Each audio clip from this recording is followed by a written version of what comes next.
Welcome to 360 Tamil. இன்னைக்கு இந்த வீடியோல நம்ம எந்த படத்தோட எக்ஸ்பிளனேஷன் பத்தி பார்க்க போறோம்னா, தமிழ்ல இந்த வருஷம் வெளியான அஸ்திரம் அப்படின்ற படத்தை பத்தி தான் பார்க்க போறோம். இந்த படத்துல ஷாம் தான் லீட் ரோல் பண்ணியிருப்பாரு. இது ஒரு பக்காவான சஸ்பென்ஸ் த்ரில்லர் படம்னு சொல்லலாம்.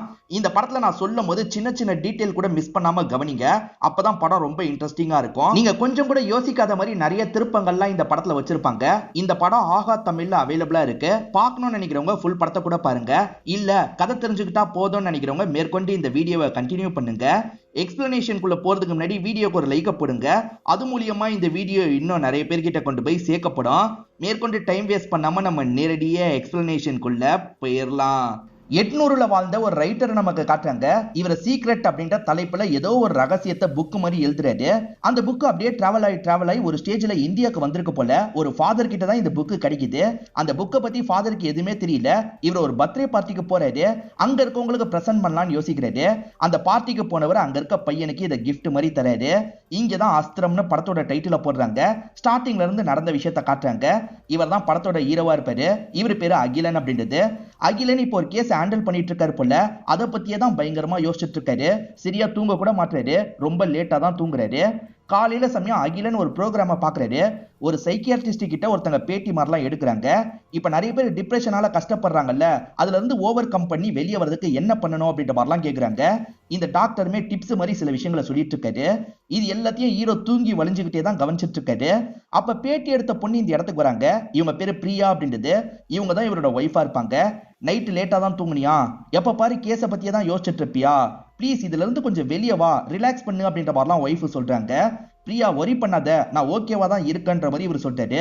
சரி எனக்கு வேலைக்கு டைம் ஆயிடுச்சு, நான் போயிட்டு வரேன்ற மாதிரி இவரோட நெத்தியில கிஸ் பண்ணிட்டு இவங்களும் இங்க இருந்து கிளம்பி போறாங்க. நம்ம ஹீரோக்கு காலேஜ் டைம்ல விஜய்னு ஒரு ஃப்ரெண்ட் இருப்பாரு. இப்ப விஜய் கிட்ட இருந்து தான் போன் கால் வருது. மச்சான் என்ன ஞாபகம் இருக்கா, நீ இப்போ ஒரு கேஸ் ஹேண்டில் பண்ணிட்டு இருக்கல்ல, அதுக்கு லீடா என்கிட்ட ஒரு விஷயம் இருக்குடா, அதை சொல்றதுக்காக உன் வீட்டுக்கு வரவான்ற மாதிரி கேக்குறாரு. நான் விசாரிக்கிற கேஸை பத்தி உனக்கு எப்படி தெரியும்ன்ற மாதிரிலாம் இவர் கேட்கிறாரு. அதுக்குள்ள அந்த ஃப்ரெண்ட் இருக்காருல, காலை கட் பண்ணிடுறாரு. இவன் என்ன லீட சொல்ல போறான்ற மாதிரிலாம் யோசிக்கிறாரு. இங்கதான் அந்த கேஸை பத்தி நமக்கு காட்டுறாங்க. இப்ப அன்புன்னு ஒருத்தர் பார்க்குக்கு வந்துட்டு இருக்காரு. கொடைக்கானல்ல இருக்க பார்க்குக்கு தான் வந்துட்டு இருக்காரு. கையில ஒரு கத்தியோட வராரு. அதனால எல்லாருமே இவரையே பார்த்துட்டு இருக்காங்க. ஆக்சுவலா சர்ச்சில் சிலுவை மாதிரிலாம் ப்ரே பண்ணுவாங்கல்ல, அந்த மாதிரி அவர் பண்றாரு. அதுக்கப்புறம் கத்தி அவரோட வயிற்றுல குத்திக்கிறாரு. என்ன அவனே குத்திக்கிட்டான் அப்படின்ற எல்லாருமே ஷாக்கிங்கா பாக்குறாங்க. அவரே குத்தி கொடூரமா இந்த இடத்துல இறந்து போயிடுறாரு. இதுதான் ஹீரோ ஹேண்டில் பண்ணிட்டு இருக்க கேஸ்ன்ற மாதிரி நமக்கு காட்டுறாங்க. இப்ப விஜய் வந்துடுறாரு. வந்த விஜய் கையில என்ன அடிபட்டு இருக்கு, எப்படி ஆச்சுன்ற மாதிரி கேக்குறாரு. அதெல்லாம் இருக்கட்டும், நீ முதல்ல இன்ஃபர்மேஷனை கொடுன்னு ஹீரோ கேக்குறாரு. நான் கேட்கறதுக்கு ஒரு காரணம் இருக்கு, முதல்ல அடிபட்டது எப்படின்றத சொல்லுன்ற மாதிரி அவர் கேக்குறாரு. சொல்றன்ற மாதிரி இவரும் நடந்த விஷயத்த சொல்றாரு. சில பசங்களாம் சேர்ந்த மாதிரி செயினை பறிச்சிருக்காங்க போல. அதை ஹீரோ கவனிச்சிடுறாரு. பிடிக்கணும்ன்ற மாதிரி அவங்கள துரத்திட்டு இருக்காரு. ஒரு ஸ்டேஜ்ல அவங்க கூட சண்டைலாம் போட்டுட்டு இருக்காரு. அவங்க கேங்க சேர்ந்த ஒருத்தர் இருக்கான் பாத்தீங்களா, மறைஞ்சிருந்து இவரை கன்னால ஷூட் பண்ணிடலாம். அதனாலதான் இவரோட கையில அடிபட்டு இருக்கும். இவரும் தப்பிச்சு ஓடலான்னு ஓடிட்டு இருக்காரு. அந்த வழியா கார்ல ஒருத்தர் வராரு. அவர் தான் இவருக்கு லிஃப்ட் கொடுத்திருப்பாரு. இதுதான் நடந்தது அப்படின்ற மாதிரிலாம் இந்த ஃப்ரெண்டு கிட்ட சொல்றாரு. நீ இப்போ ஒரு கேஸை விசாரணை பண்ணிட்டு இருக்கல்ல, அந்த கேஸை பத்தி தெளிவா என்கிட்ட சொல்லுன்ற மாதிரி விஜய் கேக்குறாரு. நான் விசாரணை பண்ணிட்டு இருக்கிறது ரொம்ப கான்பிடென்ஷியலான கேஸ், அதை பத்திலாம் உன்கிட்ட என்னால ஷேர் பண்ண முடியாதுன்ற மாதிரி சொல்லிட்டாரு. ஜப்பான்ல கொடுக்குற தண்டனையை பத்தி அந்த புக்கை பத்தி எனக்கும் தெரியும்னு விஜய் சொல்லிட்டாரு. இதெல்லாம் எப்படி இவனுக்கு தெரியும்னு ஹீரோ ஷாக் ஆகுறாரு. இங்க ஒரு பிளாஷ்பேக் நமக்கு காட்டுறாங்க. ஆக்சுவலா ஹீரோ இருக்கார்ல, கமிஷனரை பாக்குறதுக்காக வந்திருக்காரு. லீவ்ல இருக்க நீங்க எதுக்காக என்ன பாக்குறதுக்கு வந்திருக்கீங்கன்ற மாதிரி கமிஷனர் கேக்குறாரு. ஒரு காரணம் இருக்கு சார். ஆக்சுவலா கொடைக்கானல்ல ஒருத்தர் சூசைட் பண்ணி இறந்து போனார்ல, அது நார்மல் சூசைட் மாதிரி தெரியல சார். ஏன்னா இதுக்கு முன்னாடியே வேற 2 டிஸ்ட்ரிக்ட்ல இதே மாதிரி தற்கொலை பண்ணிருக்காங்க. இதுல ஏதோ தப்பு இருக்கு நிறைய விசாரிச்சேன் சார். அப்பதான் ஒரு புக் மூலியமா எனக்கு ஒரு விஷயம் தெரிய வந்தது. ஜப்பான்ல துரோகம் பண்ணாங்கன்னு வச்சுக்கோங்களேன், அவங்கள இந்த மாதிரி சாவடிக்க வைப்பாங்களாம், மக்கள் முன்னாடி தான் சாவடிக்க வைப்பாங்களாம் அப்படின்ற மாதிரிலாம் சொல்லிட்டு. இதை தாண்டி அந்த கதையை முழுசா தெரிஞ்சுக்கலான்னு பார்த்தா அந்த புக்கு எரிஞ்ச நிலைமையில தான் எனக்கு கிடைச்சது. முழுசா எனக்கு தெரியல சார்னு சொல்றாரு. தேடியும் பார்த்தேன், அந்த புக்கோட இன்னொரு காப்பி எனக்கு கிடைக்கவே இல்லைன்ற மாதிரி சொல்றாரு. இதுல ஏதோ மர்மம் இருக்குன்னு சொல்றாருல, வேற யார்கிட்டயாவது ஒப்படைக்கலான்னு கமிஷனர் நினைக்கிறாரு. சார் நானே இதை ஹேண்டில் பண்றேன் சார், சீக்கிரமா இதுக்கு பின்னாடி யார் இருக்கான்னு கண்டுபிடிக்கிறேன்ற மாதிரி சொல்றாரு. இதனால கமிஷனர் இருக்கார்ல, சரி நீங்க லீவ்ல இருந்த மாதிரியே இந்த கேஸ் ஹேண்டில் பண்ணுங்க, சுமன் ஒரு நபரை உங்களுக்கு ஹெல்ப் பண்றதுக்காக அனுப்புறேன்ற மாதிரி சொல்றாரு. அவரோட டீடைல் எல்லாம் ஹீரோக்கு அனுப்பி வச்சிடறாரு போல. இவரும் சுமனுக்கு கால் பண்ணி பேசுறாரு. சுமன் நம்ம நாளைக்கு சென்னைக்கு போனோன்ற மாதிரி சொல்றாரு. சரின்ற மாதிரி சுமனும் ஏத்துக்கிறாரு. நம்ம ஹீரோ இருக்கிறது கொடைக்கானல். கேஸுக்காக தான் இவர் சென்னைக்கு வந்திருக்காரு. முதல்ல இறந்து போன பையனோட பேரு பேரு வினோத் அப்படின்றது. இப்ப வினோத்தோட பேரண்ட்ஸ் கிட்ட பேசுறதுக்காக தான் வந்திருக்காரு. என்ன நடந்தது தெளிவா சொல்லுங்கன்னு கேக்குறாரு.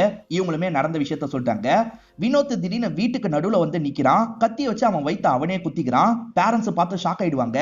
ஏன் அப்படி பண்ணான்னு இப்ப கூட எங்களுக்கு புரியலன்ற மாதிரிலாம் சொல்லிட்டு இருக்காங்க. வினோத் முதல்ல இறந்து போயிருக்காரு. அதுக்கப்புறம் 2 பேர் இறந்து போயிருக்காங்கல்ல, அந்த 2 பேரை பேரண்ட்ஸ்க்கு தெரியுதான்ற மாதிரி காட்டுறாரு. இவங்க 2 பேர் யாருன்னே தெரியலன்ற மாதிரி பேரண்ட்ஸ் சொல்றாங்க. சரி தேவைப்பட்டா நான் திரும்பி வரேன் கிளம்புறேன்ற மாதிரி இங்க இருந்து கிளம்ப ஆரம்பிக்கிறாரு. இவருக்கு அசிஸ்டண்டா சுமன் ஒரு நபர் இருக்கார்ல, சார் லவ் கிவன் ஏதாவது இருக்கான்னு எதுக்காக சார் விசாரிக்கல அப்படின்ற மாதிரி கேக்குறாரு. லவ்னால இது நடந்த மாதிரி தெரியல, வேற ஏதோ ஒரு காரணத்தினால தான் இது நடந்திருக்கு, அதனால தான் அதை பத்தி எல்லாம் கேட்கலன்ற மாதிரி சொல்லிட்டாரு. அப்ப கேன் போடுறதுக்காக ஒருத்தன் வீட்டுக்குள்ள போறத கவனிக்கிறாரு.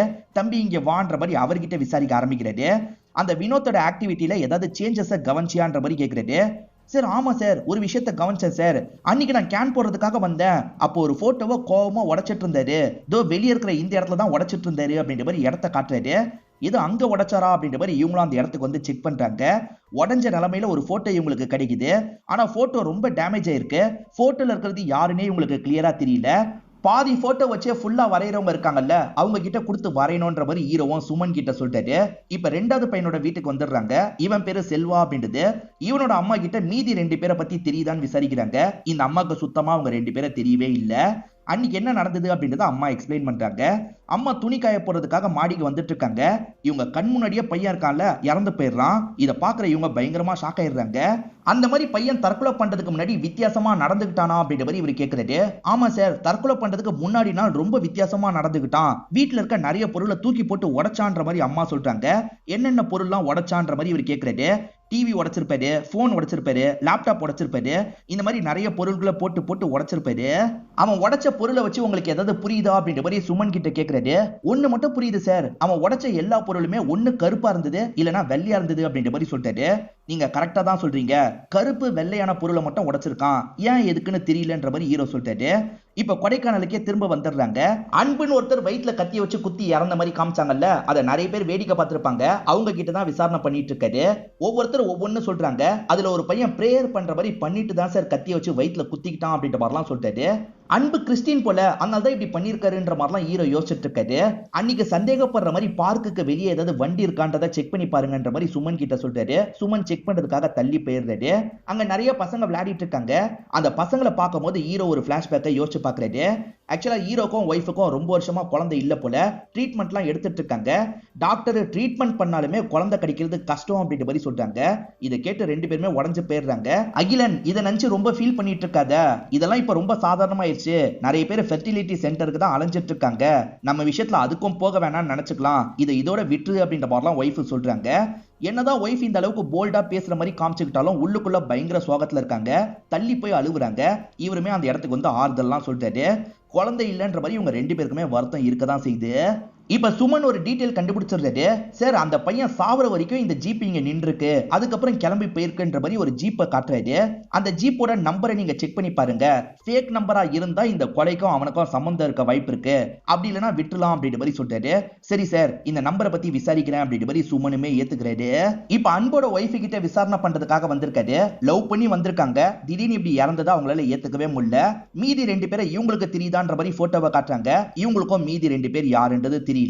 சரி கிளம்பலான்னு ஹீரோ யோசிக்கிறாரு. அப்பதான் இந்து கடவுள்களோட போட்டோலாம் பூஜை ரூம்ல இருக்கிறது இவருக்கு தெரியுது. ஆக்சுவலா அவர் சிலுவை போடுற மாதிரிலாம் பண்ணி தான் இறந்து போயிருப்பாரு. கிறிஸ்டின் மாதிரி பண்ணிருக்கான், ஆனா அவன் இந்துவான்ற மாதிரி ஒரு கேள்வி வருது. அன்பு இந்துவான்ற மாதிரி ஒய்ஃப் கிட்ட கேக்குறாரு. ஆமா சார், 2 பேருமே இந்துன்ற மாதிரி அவங்க சொல்றாங்க. உங்க ஹஸ்பண்டுக்கு கிறிஸ்டின் ஃப்ரெண்ட் யாராவது இருக்காங்களான்ற மாதிரி கேக்குறாரு. அதிசயகுமார்னு ஒருத்தர் இருக்காருன்ற மாதிரி ஒய்ஃப் சொல்றாங்க. இவர் அதிசயகுமாரை பாக்குறதுக்கு வந்துடுறாரு. நீங்களும் அன்பும் க்ளோஸான்னு கேக்குறாரு. க்ளோஸ் எல்லாம் சொல்ல முடியாது சார், நடுவுல பேசுறதுக்கு கடைக்கு வருவான் சார், கடை கொஞ்சம் லாஸ்ட்ல போயிட்டு இருக்கு, ஹெல்ப் பண்ண முடியுமான்னு கேட்டேன், அதுக்குள்ளதான் அன்புக்கு இந்த மாதிரி ஆயிடுச்சுன்ற மாதிரி சொல்லிட்டாரு. ஒருவேளை இவர் கிறிஸ்டினா மாத்துறதுக்கு ட்ரை பண்ணிருப்பாரா அப்படின்ற மாதிரி ஹீரோக்கு சில டவுட்லாம் வருது. அதை கன்ஃபார்ம் பண்ணும் அப்படின்ற மாதிரி சர்ச் ஃபாதரை பாக்குறதுக்காக வந்துடுறாரு.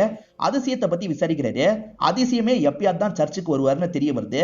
அவர் மதம் மாத்துறதுக்கு ட்ரை பண்ணிருக்க வாய்ப்பு இருக்கான்ற மாதிரி கேக்குறாங்க. அதுக்கெல்லாம் வாய்ப்பே கிடையாதுன்ற மாதிரி ஃபாதர் சொல்லிட்டாரு. அதிசயம் ஆள் எப்படின்ற மாதிரி கேக்குறாங்க. ரொம்ப நல்ல டைப்ன்ற மாதிரி ஃபாதர் சொல்லிட்டாரு. சரி மத்தவங்க கிட்டயும் விசாரிச்சு பாப்போன்ற மாதிரி அதிசயத்தை பத்தி விசாரிச்சு பாக்குறாங்க. எல்லாருமே நல்ல விதமா தான் சொல்றாங்க. இவங்களுக்கு பெருசா டவுட் வரல. என்ன டிராப் பண்ணிட்டு கிளம்புன்ற மாதிரி சுமன் கிட்ட சொல்றாரு. சுமன் இறக்கி விட்டுட்டு கிளம்புறாரு. கொஞ்ச தூரத்திலேயே இவரோட டயர் பஞ்சர் ஆயிருது. ஹீரோ வீட்டுக்கு பக்கத்திலேயே பஞ்சர் ஓட்டுற மாதிரி ஒருத்தர் கடை வச்சிருப்பாரு. இங்க வாங்கன்ற மாதிரி அந்த நபரை வர வச்சிருக்காரு. அவருமே உடனே பண்ணி தந்துடுறேன் அப்படின்ற மாதிரி வேலையெல்லாம் ஆரம்பிக்கிறாரு. இவர்கிட்ட அசிஸ்டண்டா பேச முடியாத ஒருத்தனை வேலைக்கு சேர்த்திருக்காரு போல. அந்த பையன் ஓடி போய் இவருக்கு டூல்ஸ் எல்லாம் எடுத்துட்டு வந்து தந்துட்டு இருக்கான். இவனாவது பேச முடியாம பேசாம இருக்கான் சார். சிலர்லாம் வாய் இருந்தும் பேச முடியாம இருக்காங்க. கொஞ்ச நேரத்துக்கு முன்னாடி ஒரு பணக்கார கஸ்டமர் வந்தாரு. சும்மா பேசலாம் பேச்சு கொடுத்தேன் சார். பதிலுக்கு பேசவே இல்ல. அந்த அளவுக்கு தெனாவட்டா இருந்தாரு அப்படின்ற மாதிரிலாம் இவர் சொல்லிட்டாரு. இப்போ இவங்களுக்கு ரெடி பண்ணி தந்துடுறாரு. அந்த ஜீப்போட நம்பரை செக் பண்ண சொன்னாரு பாத்தீங்களா? செக் பண்ணதுல அது ஃபேக்கான நம்பர் பிளேட் அப்படின்றது தெரிய வருது. அப்ப அந்த ஜீப்ல வந்தவன் ஏதோ விதத்துல சம்பந்தப்பட்டிருக்கான். அவன் யாருன்றதை கண்டுபிடிக்கணும் அப்படின்ற மாதிரிலாம் இவர் சொல்லிட்டு இருக்காரு. அப்ப பிரியா இந்த இடத்துக்கு வந்துடுறாங்க. எப்பவுமே கேஸ பத்தி தான் பேசுவீங்களா? கொஞ்சமாவது ரிலாக்ஸ் பண்ணுங்க அப்படின்ற மாதிரிலாம் இவங்க கிட்ட பேசுறாங்க. இந்த சுமனை பொறுத்த வரைக்கும் ஒய்ஃப் இருப்பாங்க. அவங்க பேர் அனிகா அப்படின்றது. ரெண்டு பேருமே அனாத ஆசிரமத்துல தான் வளர்ந்துருப்பாங்க. லவ் பண்ணி கல்யாணம் பண்ணிருப்பாங்க. இப்போ என்னோட ஒய்ஃப் பிரெக்னண்டா இருக்கா, சீமந்தம் ஃபங்க்ஷன் பண்ண போறோம், நீங்க ரெண்டு பேர் கண்டிப்பா வரணும்னு சொல்றாரு. இவங்க ரெண்டு பேருமே சரின்ற மாதிரி அந்த இடத்துக்கு வந்துடுறாங்க. ஒய்ஃபுக்கு சீமந்தம்லாம் பண்ணி பார்க்கணும்னு ஹீரோக்கு ஆசை இருக்கும் பாத்தீங்களா? அந்த விஷயத்தெல்லாம் இவர் யோசிச்சு பார்த்துட்டு இருக்காரு. ஃபீல் பண்ணாதீங்க அப்படின்ற மாதிரி ஒய்ஃபை இவருக்கு ஆறுதல்லாம் சொல்லிட்டு இருக்காங்க. பிரியாவும் குழந்தை எட்டி மிதிக்குது அப்படின்ற மாதிரி காதை வச்சுலாம் கேட்டுட்டு இருக்காங்க.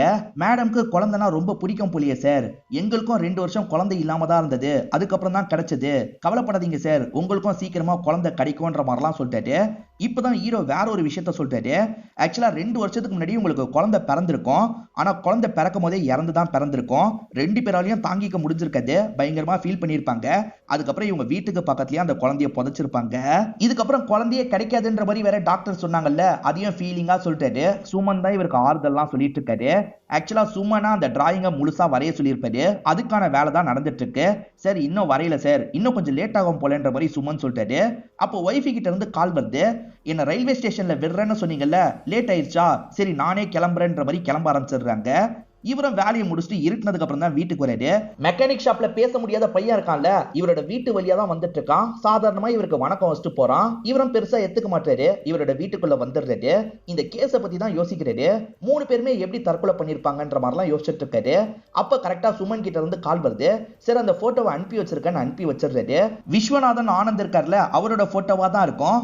எதுக்கு செஸ் சாம்பியனோட போட்டோவா அப்படி அடிச்சு உடைச்சிருக்கான்னு யோசிக்கிறாரு. ஆக்சுவலா செகண்ட் கேஸ்ல வந்து ஒயிட் பொருள் பிளாக் பொருள் வீட்டுல உடைச்சான் பாத்தீங்களா? சோ அதுவும் செஸ் சம்பந்தப்பட்டதா இருக்குன்ற மாதிரி இவர் யோசிக்கிறாரு. மூணாவதா இறந்து போனவர் சிலுவை மாதிரி பண்ணிருப்பாரு. கிங்குக்கு மேல சிலுவை மாதிரி இருக்கும்ல, அதுவும் சம்பந்தப்படுதுன்னு ஹீரோ யோசிக்கிறாரு. இதெல்லாம் தாண்டி ஜப்பான்ல கொடுக்கிற தண்டனையை பத்தி கமிஷனர் கிட்ட சொன்னார்ல, அந்த புக்கு பாதி எரிஞ்ச நிலைமையில இவருக்கு கிடைச்சிருக்கும். அதோட டைட்டில் CHEன்னு ஆரம்பிக்கும். அடுத்த 2 எழுத்து SS போல. செஸ்ன்றதான் அதோட டைட்டில்ன்ற மாதிரிலாம் இவர் சொல்றாரு. இப்போ உடனே சம்பந்தப்பட்டவங்க ஃபேமிலிக்கு கால் பண்ணிட்டாரு. அவர் செஸ் விளையாடுவாரான்ற மாதிரி கேட்கிறாரு. ஆமா சார், எப்ப பாரு செஸ் விளையாடிட்டு இருப்பான்ற மாதிரி எல்லாருமே சொல்றாங்க. சோ 3 பேருக்கும் காமனா இருக்கிறது செஸ்ன்ற கேம்னு இவருக்கு தெரிய வருது. இது வரைக்கும் தான் நான் கண்டுபிடிச்சிருக்கேன்ற மாதிரி விஜய் கிட்ட இவரும் சொல்லி முடிக்கிறாரு. இப்ப திரும்பி பார்த்தா விஜய் இருக்கார்ல, இந்த இடத்துல செஸ் காயினை வச்சு விளையாடிட்டுலாம் இருக்காரு. இது வரைக்கும் தானே உனக்கு தெரியும், இதை தாண்டி உங்ககிட்ட சில விஷயங்களை சொல்றேன் அப்படின்ற மாதிரி விஜய் சொல்ல ஆரம்பிக்கிறாரு. விஜய் சொல்ற ஒரு பிளாஷ்பேக்கை நமக்கு அனிமேஷனா காட்டுறாங்க. மார்டின் ஒரு சின்ன பையன் இருப்பான். அவனுக்கு ஆந்தனா ரொம்ப பிடிக்கும். அதே சமயம் ஹிட்லர்னா அவனுக்கு ரொம்ப பிடிக்கும். ஹிட்லர் அடுத்தவங்களை கஷ்டப்பத்தி ரொம்ப சந்தோஷப்படுவார்ல, அதனால அவரோட விஷயங்கள் எல்லாமே இவனுக்கு ரொம்ப பிடிக்கும். மார்டினோ தேடி தேடி இவரை பத்தி நிறைய விஷயங்களை தெரிஞ்சுக்கிறான். அதே மாதிரி மார்டினே செஸ் எல்லாம் விளையாடுவான். அப்படி தம்பி கூட சேர்ந்து செஸ் விளையாடிட்டு இருக்கான். அந்த கேம்ல பார்த்தா தம்பி ஜெயிச்சிடறான். தம்பி ஜெயிச்சதை இவனால ஏத்துக்கவே முடியல. கோவத்துல என்ன பண்றானா, தம்பி அடிச்சு சாவடிச்சிடறான். இவனோட அப்பாவும் இதெல்லாம் பார்த்து ஷாக் ஆயிடுறாரு. இருந்தாலும் பண்ணது பையன்ல, பையனை எப்படியாவது காப்பாற்றணும் அப்படின்ற மாதிரி அந்த கேஸ்ல இருந்து காப்பாத்திடுறாரு. இதை தாண்டி இந்த சின்ன பையனுக்கு செஸ்ன்ற ஒரு புக்கு கிடைக்குது. அந்த புக்கு மூலியமா ஜப்பான்ல நடக்கிற ஒரு தண்டனையை பத்தி இவனுக்கு தெரிய வருது. மன்னருக்கு துரோகம் செஞ்சோன்னு வச்சுக்கோங்களேன், அதை கண்டுபிடிச்சா மக்கள் முன்னாடி நிறுத்தி நீயே வயிற்றுல குத்தி சாவுன்ற மாதிரி சொல்லுவாங்க. அந்த மாதிரி ஆளுங்கெல்லாம் செத்துட்டு இருக்காங்க. ஆக்சுவலா இந்த மன்னரை பொறுத்த வரைக்கும் செஸ் விளையாடுறது ரொம்ப பிடிக்கும். ஒரு மந்திரி கூட செஸ் விளையாடுறாரு. அந்த கேம்ல மன்னர் தான் தோத்துறாரு. அசிங்கமாயிருது இல்ல, அதனால நீ துரோகம் பண்ணவன் மாதிரி சாவணும்ன்ற மாதிரி சொல்லிட்டாரு. வேற வழி இல்லாம இவனும் சாவுறான். இவன் துரோகம் பண்ணனால தான் செத்தான்ற மாதிரி மக்கள் நினைக்கிறாங்க. ஆனா அரசர் தோத்ததை தாங்க முடியாம இப்படி பண்ணிட்டு இருக்காரு. இதெல்லாம் படிக்கிற மார்டினுக்கு வேற மாதிரி தோணுது. நம்ம தோத்தாலுமே மத்தவங்களை கொலை பண்ணிடலாம் அப்படின்ற மாதிரிலாம் யோசிக்க ஆரம்பிக்கிறான். அப்ப மார்டின் கிட்ட இருந்த புக்கு தான் நம்ம கிட்ட வந்திருக்கான்ற மாதிரி ஹீரோ யோசிச்சுட்டு இருக்காரு. இதெல்லாம் எப்படா உனக்கு தெரியும்ன்ற மாதிரி விஜய் கிட்ட கேட்கிறாரு. ஆக்சுவலா அந்த கதையில மார்ட்டினோட தம்பி இறந்து போயிட்டான்னு சொன்னல, அவன் இன்னும் சாவல, இப்பதான் சாக போறான்ற மாதிரி கத்தி எடுக்கிறாரு. இதே சமயம் வாசலுக்கு ஒரு நபர் வராரு. அவர் உள்ள இருக்க விஜய பாக்குறாரு. இப்ப விஜய் இருக்காருல, அவரே கொலை பண்ணிக்கிறாரு. ஹீரோவும் இதை பார்த்து ஷாக் ஆயிடுறாரு. இவன் தான் வசியம் பண்ணி இப்படி பண்ணிருக்கான் போலன்னு யோசிக்கிறாரு. யாரா நீ அப்படின்ற மாதிரி வந்திருக்க நபரை பார்த்து கேட்கிறாரு. வந்திருக்கவன் மார்ட்டின் போல, விடக்கூடாதுன்ற மாதிரிலாம் ஹீரோ யோசிக்கிறாரு. ஒழுங்கு மரியாதையா கையை தூக்கு அப்படின்ற மாதிரிலாம் கண்ணை காமிச்சிட்டு இருக்காரு. ஆனா அவன் கத்தி எடுக்கிறான். நீ நினைக்கிற மாதிரி நான் கிங்கு கிடையாது, நான் வெறும் மினிஸ்டர் மட்டும்தான், கிங்கு சீக்கிரமா வருவாருன்ற மாதிரி இவனே கொலை பண்ணிக்கிறான். இதை பாக்குற ஹீரோ பயங்கரமா ஷாக் ஆயிடுறாரு. அப்ப இன்னொருத்தன் இருக்கானான்ற மாதிரிலாம் யோசிக்கிறாரு. இங்கதான் படத்தோட இன்டர்வல போடுறாங்க. வீட்டுல 2 பேர் இந்த மாதிரி இறந்து போயிட்டாங்கன்ற மாதிரி இவர் கமிஷனர் கிட்ட சொல்லிட்டாரு. ஆனா கமிஷனரால இந்த விஷயத்தை ஏத்துக்க முடியல.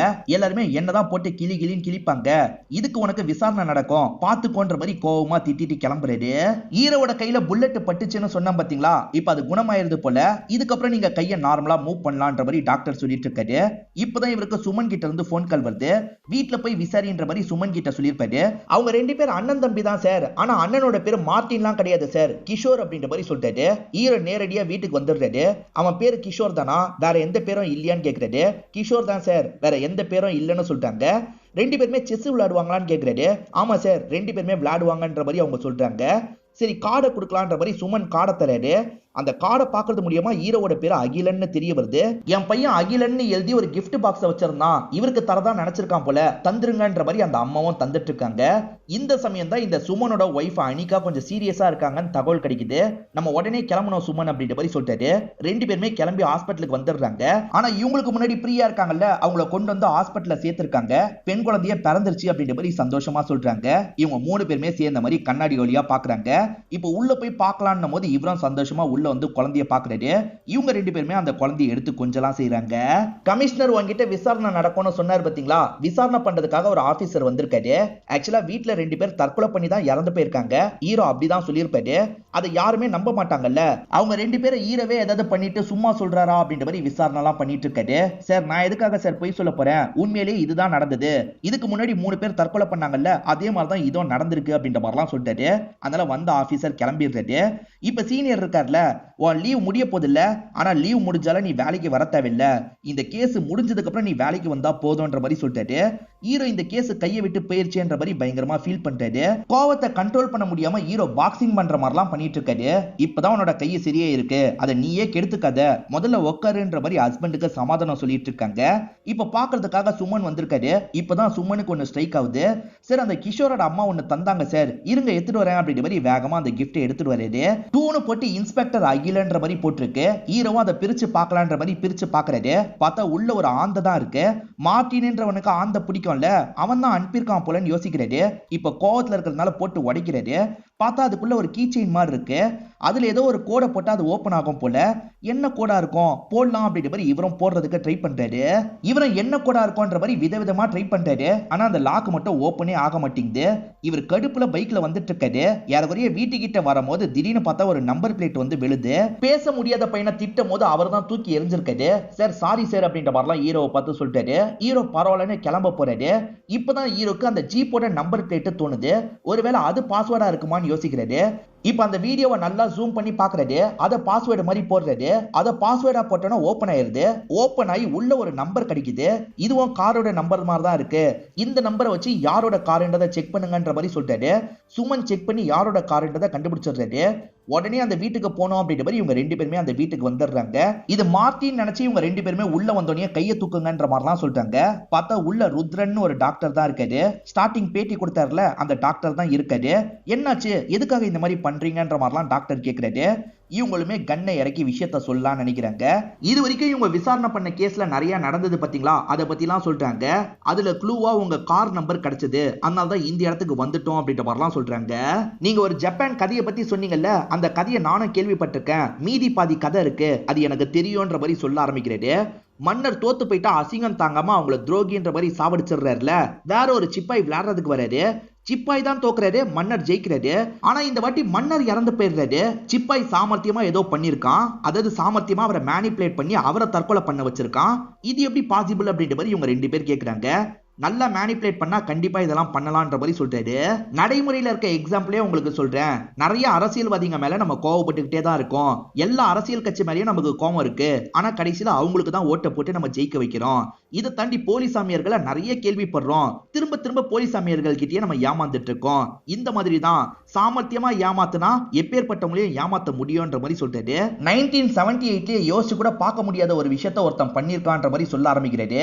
ஆக்சுவலா ஒருத்தன் 100 பேருக்கு மேல மேனிபுலேட் பண்ணிருப்பான். அவங்களையே சைனைடு குடிக்க வச்சிருப்பான். எல்லாருமே இறந்து போயிருப்பாங்க. இவன் மட்டும் அங்க இருந்து கிளம்பி போயிருப்பான். இந்த மாதிரி மேனிபுலேட் பண்றவங்கலாம் நல்லா பேசுவான்னு சொல்ல முடியாது. ஏன்னா இந்த மாதிரி ஆளுங்க ரொம்ப அமைதியா தான் இருப்பாங்க. இவனா இப்படி மேனிபுலேட் பண்ணி சாவடிக்கிறான் நம்மளே ஆச்சரியப்படுத்துவாங்க. அந்த அளவுக்கு தான் அவங்க இருப்பாங்கன்ற மாதிரிலாம் சொல்லிட்டு, சரி டாக்டர் இந்த கேஸ்ல வேற ஏதாவது ஹெல்ப் தேவைப்பட்டா வரோன்ற மாதிரி இவங்க 2 பேருமே வெளியே வந்துடுறாங்க.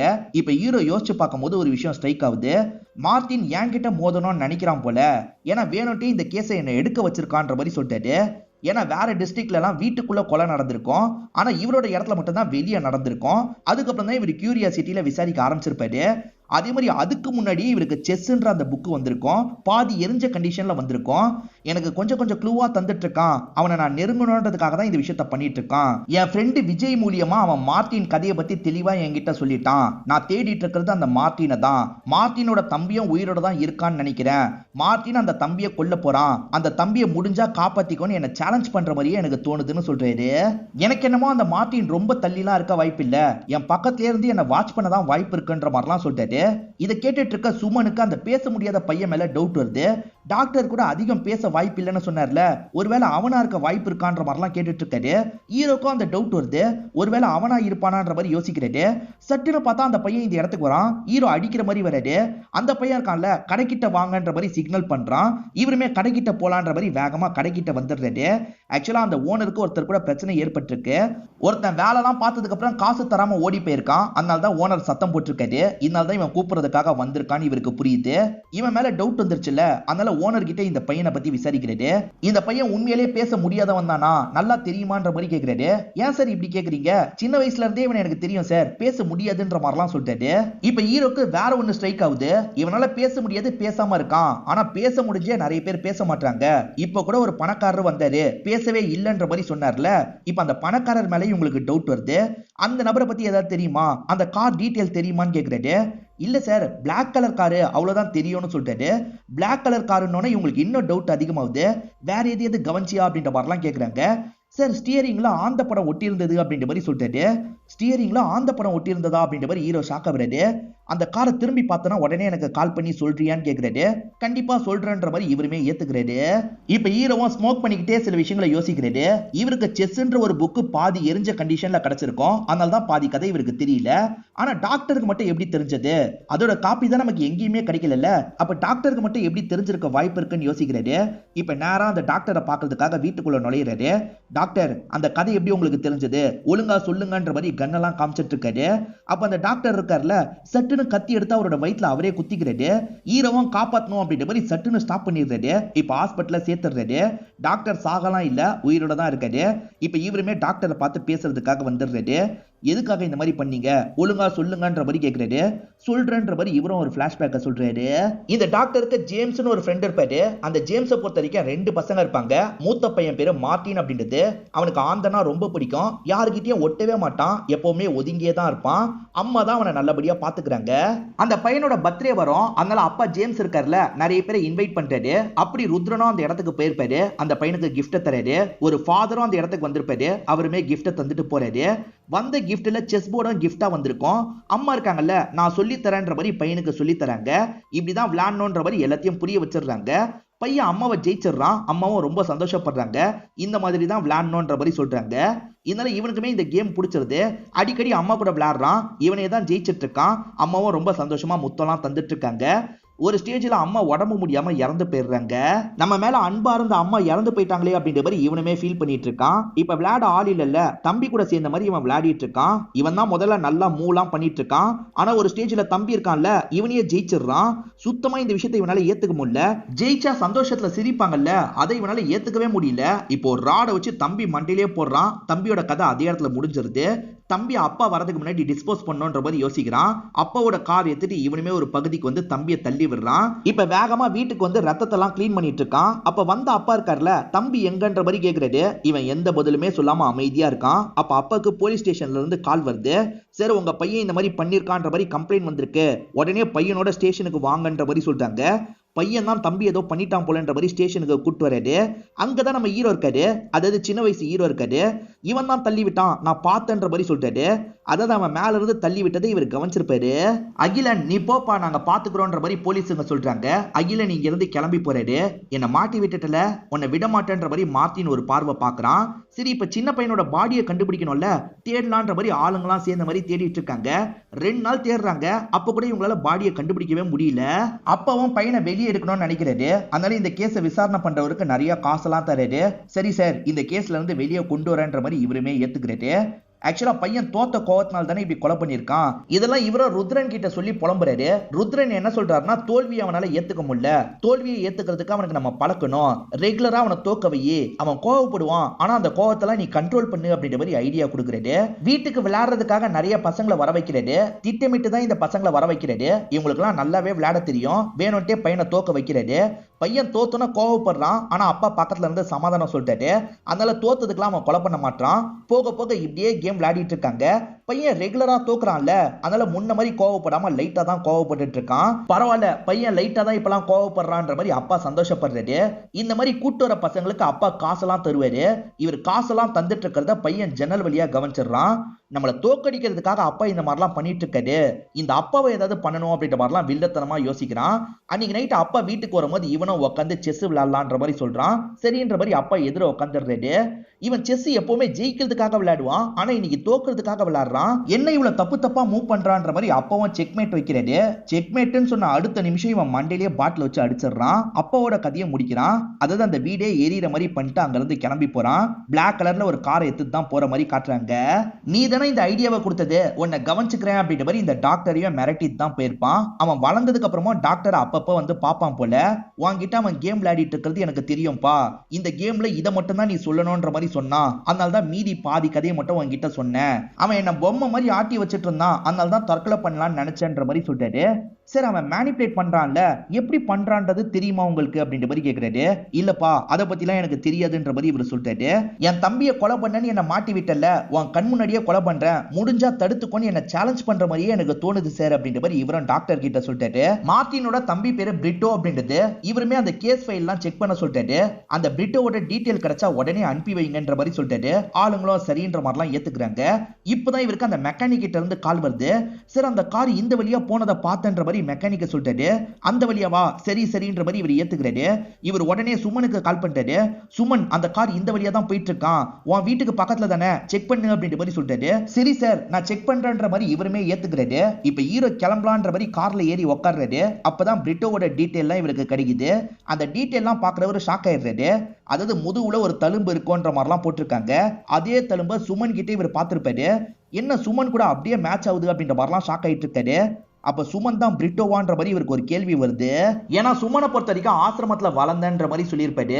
இப்ப சுமனை வீட்டை விட்டு கிளம்பலாம்னு நினைக்கிறாரு. அப்பன்னு பார்த்தா அந்த உண்மையான மார்ட்டின் இருக்கான் பாத்தீங்களா, வீட்டுக்குள்ள நுழையிறான். இவருமே ஷாக்கிங்கா அவனை பாக்குறாரு. அப்ப என்கிட்ட இருந்து தப்பிச்சிட்ட, இப்ப தப்பிக்க முடியாதுன்ற மாதிரி தான் ஒரு பார்வை பாக்குறாரு. இவரோட கையில ஸ்டாப் வாட்ச் மாதிரி ஒண்ணு வச்சிருக்காரு. அந்த ஸ்டாப் வாட்சை ஆன் பண்ண மாதிரி தான் வசியம் பண்ணிட்டு இருக்காரு. மத்த எல்லாரையும் இப்படிதான் வசியம் பண்ணி சாவடிச்சாருன்ற மாதிரி நமக்கு காட்டுறாங்க. எக்ஸாக்டா எப்படி பண்றாருன்னு காட்ட மாட்டாங்க. இந்த சமயம் ஹீரோ இருக்காருல, அவரோட வீட்டுக்கு கால் பண்ணிக்கிட்டே இருக்காரு. ஒய்ஃப் தான் போன் எடுக்கிறாங்க. அவன் சைல்ட்ஹுட் லைஃப பத்தி ஏதாவது சொல்லியிருக்கானான்ற மாதிரி கேட்கிறாரு. அதெல்லாம் மறந்துருச்சுன்ற மாதிரி தான் அவன் என்கிட்ட சொல்லியிருக்கான்ற மாதிரி சொல்லிட்டாங்க. சரி இப்ப சுமன் எங்கன்னு கேட்கிறாரு. வீட்டை விட்டு கிளம்புனாரு, கிளம்பிட்டாரா என்னன்னு கூட எனக்கு தெரியலன்ற மாதிரி சொல்லிட்டாங்க. அப்பதான் வீட்டுல அவர் இருக்க மாதிரி சவுண்ட் கேக்குது. வீட்டுல தான் இருக்காரு போல, நான் பார்க்க போறேன்ற மாதிரி பார்க்க போறாங்க. இவரும் அந்த இடத்துக்கு போகணுன்ற மாதிரி வேகமா வண்டி எடுத்துட்டு கிளம்புறாரு. பார்த்தா டயர் பஞ்சர் ஆயிருது. இந்த மார்ட்டின் இருக்கான் பாத்தீங்களா, இவரை கொஞ்சம் கொஞ்சமா வசியம் பண்ணிட்டு இருக்கான். ஹீரோவும் வேகமா அந்த இடத்துக்கு போகணுன்றதுக்காக காரை விட்டு இறங்கி ஓடியே இந்த இடத்துக்கு வந்துட்டு இருக்காரு. இப்போ ஒய்ஃப் இந்த இடத்துக்கு வந்து பார்த்து ஷாக் ஆயிடுறாங்க. ஹஸ்பண்ட் அவரையே வெட்டுறதுக்காக போறாரு. நிறுத்துங்க நிறுத்துங்கன்னு தடுக்கிறாங்க. இவர் கத்திய கொஞ்சம் விளக்குறாருல, தெரியாதனமா ஒய்ஃபோட கழுத்துல பட்டு ஒய்ஃப் பொத்துன்னு கீழே விழுந்துடுறாங்க. இப்ப குத்திக்கலான்றதுக்காக சுமன் இருக்காருல, வயிற்றுல கத்திய குத்திடுறாரு. நல்லா இறக்குறதுக்குள்ள ஹீரோ இந்த இடத்துக்கு ஓடி வந்துடுறாரு. நிறுத்து நிறுத்துன்ற மாதிரி அவரை கண்ட்ரோல் பண்ணிட்டு இருக்காரு. சொல்றாரு. இது எல்லாத்தையும் மார்ட்டின் சிரிச்ச மாதிரி பார்த்துட்டு இருக்கான். இப்ப மார்ட்டினை பார்த்து கோவப்படுறாரு.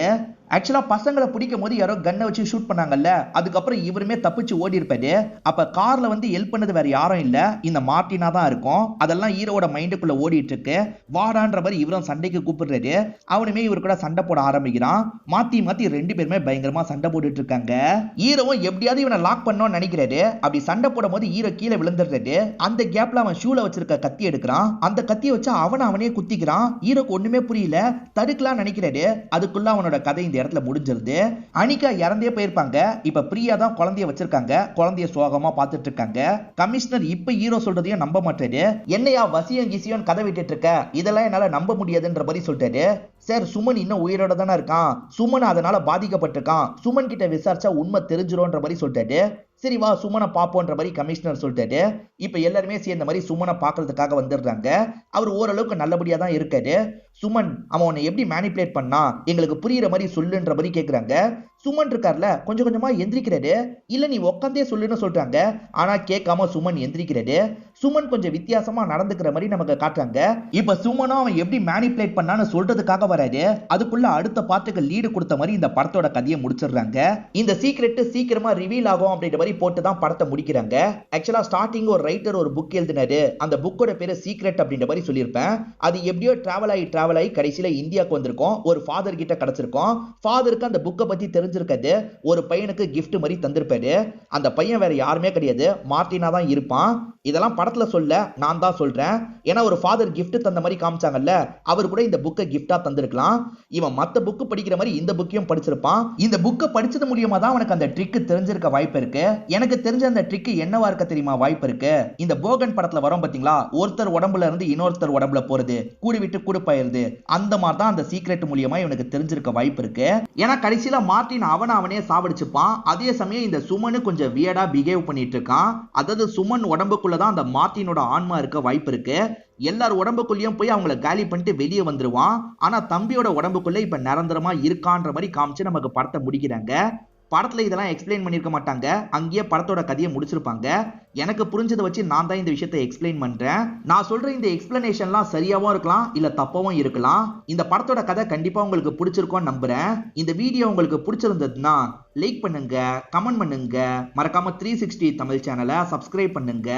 தொடர்ச்சியா இந்த மாதிரி வீடியோக்கள் வந்துகிட்டே தான் இருக்கும்.